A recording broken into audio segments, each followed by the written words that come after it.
तो कहानी की शुरुआत में हम एक प्रेग्नेंट लेडी के पेट की सोनोग्राफी की लाइव रिकॉर्डिंग देखते हैं, जिसके अंदर हम 2 बच्चों को देखते हैं। लेकिन उन्हें देखकर ऐसा लग रहा था कि जैसे एक बच्चा दूसरे को टेक ओवर करने की कोशिश कर रहा हो। यहाँ से सीन शिफ्ट होता है और हम मारिया बरिनान नाम की एक 17 साल की हाई स्कूल की लड़की को देखते हैं, जो बहुत ही इंट्रोवर्ट थी। मारिया ज्यादा लोगों से बातचीत नहीं करती थी। वो अपने घर पर भी अपने इमोशंस को छुपा कर रखती थी, क्योंकि उसकी कोई भी बात नहीं सुनता था और इस वजह से वो अच्छे से खाना भी नहीं खाती थी, जिससे उसका वेट भी काफी कम हो गया था। मारिया के फादर का नाम डैन था, जो कि प्रोफेशनली एक प्लास्टिक सर्जन थे और उनको सभी चीजें परफेक्ट पसंद थी। इस वजह से वो मारिया से काफी सख्ती से पेश आते थे। मारिया की मदर का नाम था एमी, जो डिप्रेशन की शिकार थी और अक्सर उसको बुरे बुरे सपने आते थे। मारिया के डैड का एक औरत के साथ अफेयर चल रहा था और एमी अपने हस्बैंड के अफेयर के बारे में सब जानती थी, लेकिन एमी अपने हस्बैंड से ऐसे ट्रीट करती थी जैसे उसे कुछ पता न हो। स्कूल में मारिया को एक मार्क नाम का लड़का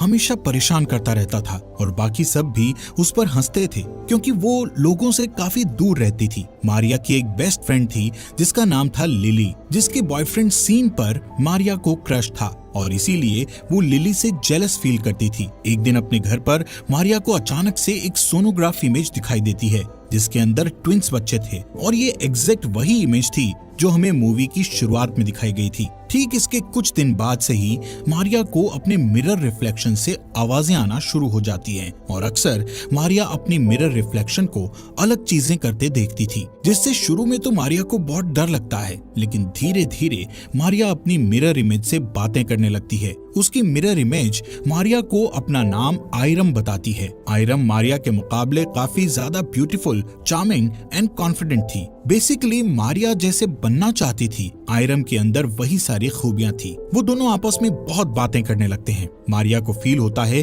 कि फाइनली कोई तो उसे मिला जो उसकी बातें और फीलिंग्स को समझता है। यहाँ से सीन शिफ्ट होता है और हम देखते हैं कि मारिया को प्रॉम नाइट में जाने के लिए उसके पेरेंट्स फोर्स कर रहे थे, लेकिन मारिया श्योर नहीं थी कि वो किसके साथ प्रॉम नाइट पर जाएगी। प्रॉम नाइट में आइस स्केटिंग डांस करना था और मारिया को आइस स्केटिंग करना बिल्कुल भी नहीं आता था, बट उसकी फ्रेंड लिली उससे कहती है कि मैं तुम्हें स्केटिंग सिखाऊंगी। जब लिली उसको आइस स्केटिंग सिखा रही होती है, तभी मारिया आइस स्केटिंग करते टाइम नीचे गिर जाती है और लिली उसको उठाने के लिए उसकी हेल्प नहीं करती और उससे कहती है कि मैं जानती हूँ कि तुम मेरे बॉयफ्रेंड को लाइक करती हो, इसलिए तुम्हारे लिए अच्छा यही होगा कि तुम सीन से दूर रहो। वहीं दूसरी तरफ हम सीन को देखते हैं, जो कि एक अच्छा लड़का था, क्योंकि वो हमेशा ही मारिया की हेल्प करता था।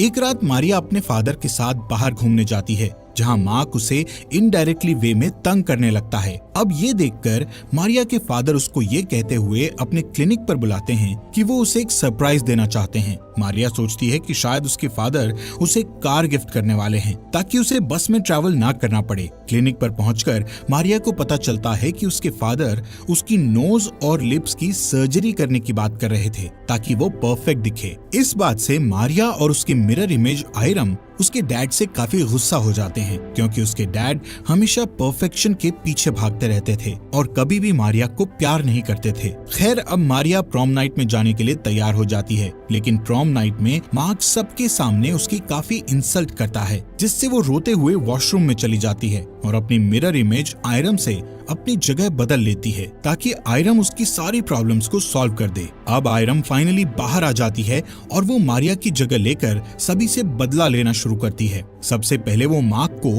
अपनी तरफ अट्रैक्ट करके फीमेल शावर रूम में ले जाकर उसका घुटना हॉकी स्टिक से तोड़ देती है, जिसके बाद मार्क मारिया को कभी भी तंग नहीं करता। घर पर आने के बाद उसके पेरेंट्स देखते हैं कि उसका नेचर बदला बदला सा लग रहा है। वो सही से खाना खा रही थी। अब बाकी दुनिया के लिए तो वो मारिया ही थी, लेकिन किसी को ये नहीं पता था कि आयरम ने मारिया की जगह ले ली है। दूसरी तरफ मारिया भी बहुत खुश थी कि अब सभी चीजें सही हो रही हैं। आयरम अपने डैड के क्लिनिक पे जाकर वहाँ अपनी मॉम एमी और अपने डैड डैन की गर्लफ्रेंड को कॉल करके एक ही टाइम पर बुलाती है, जिससे उसकी मॉम समझ जाए कि उसके हस्बैंड डैन का अफेयर किसके साथ चल रहा है। घर आकर आयरम अपनी मॉम से बदतमीजी करती है और कहती है कि उनको अपने हस्बैंड के अफेयर के बारे में सब पता होने के बावजूद भी उन्होंने कोई एक्शन क्यों नहीं लिया, जिस पर एमी आयरम को जोरदार थप्पड़ मारती है लेकिन इसके बाद भी आयरम खुश थी कि उसकी मॉम को उसके डैड की सच्चाई पता चल गई। इसके बाद आयरम आइस स्केटिंग की कुछ दिनों तक काफी ज्यादा प्रैक्टिस करके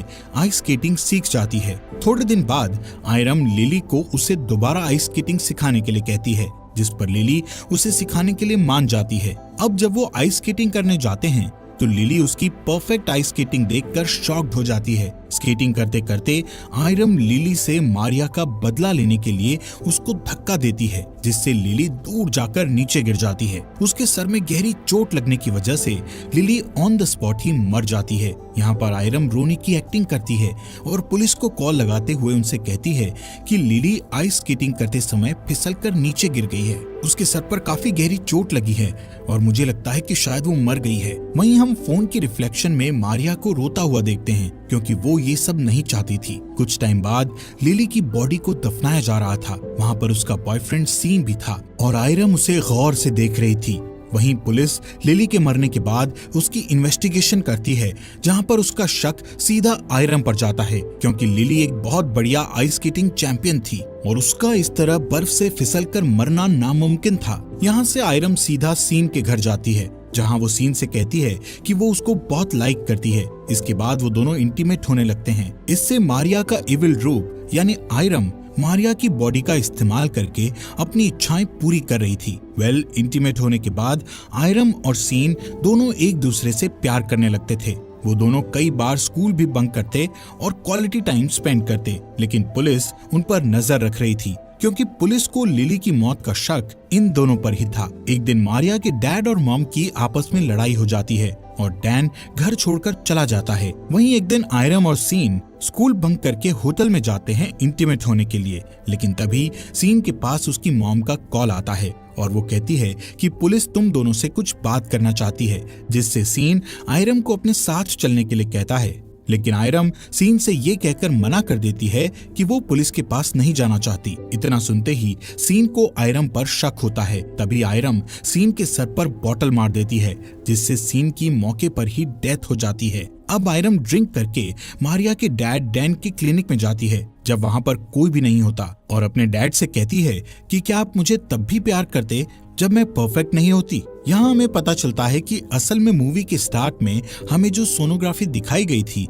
वो मारिया की मॉम एमी की प्रेगनेंसी की थी, और ओरिजिनली मारिया की एक ट्विन सिस्टर थी जिसको हम आयरम कह सकते हैं। अब जब वो दोनों पैदा हुई थी तो मारिया तो बिल्कुल नॉर्मल थी, लेकिन आयरम में एबनॉर्मलिटी और फिजिकल डिफॉर्मिटीज थी। अब जैसा कि हम जानते हैं कि डैन को शुरुआत से ही चीजें परफेक्ट पसंद थी, तो इसी वजह से उसने आयरम को जिंदा ही घर के आगे दफना दिया, और ये सब विदाउट एमी की परमिशन के हुआ था, जिस वजह से आयरम की आत्मा मिरर वर्ल्ड में ही फंस गई थी। और जब मारिया बड़ी हुई तो आयरम ने उसकी बॉडी पर टेक ओवर कर लिया। यहाँ पर डैन उसको जवाब देता है कि हाँ, मैं तुम्हें तब भी इतना ही प्यार करता अगर तुम परफेक्ट ना भी होती। डैन का झूठ सुनकर आयरम डैन का गला काट देती है, जिससे डैन उसी समय मर जाता है। अब आयरम बाहर जाते हुए बार बार मारिया का नाम ले रही थी ताकि वो उससे बात करे, लेकिन मारिया अब उसको मिरर रिफ्लेक्शन में नजर नहीं आती थी, जिससे हमें पता चलता है कि आयरम कोई और नहीं बल्कि मारिया की कमियों की ही रिफ्लेक्शन थी, जो कि उसके सबकॉन्शियस माइंड की रिफ्लेक्शन थी। जब उसने वो सोनोग्राफी की इमेज देखी थी तो उस टाइम उसने ये सब सोचा था, और उसको पता था कि उसकी एक सिस्टर थी जिसको जिंदा ही दफन कर दिया गया था, जिसकी वजह से उसके ब्रेन ने ये सब इमेजिन किया था। यहाँ पर असल में मारिया ही थी जिसने ये सब किया था, इसीलिए उसके पेरेंट्स शुरू से ही उसके लिए काफी परेशान रहते थे। उसका वेट भी इसीलिए कम हो रहा था क्योंकि वो दिमाग से थोड़ी डिस्टर्ब हो चुकी थी, और अब आयरम की सारी पर्सनैलिटीज मारिया की पर्सनैलिटी से जुड़ चुकी थी। इसके बाद मारिया अपने घर में आकर अपनी मॉम एमी के पास आकर लेट जाती है, और हम कुछ मिरर्ड बस शॉट में देखते हैं कि वहाँ पर एमी के साथ 2 लड़कियां लेटी हुई थी, जो कि ये सिग्निफाई करता है कि मारिया ने अब ट्विंस की पर्सनालिटी ले ली है और अब वो सब कुछ करने के लिए रेडी है।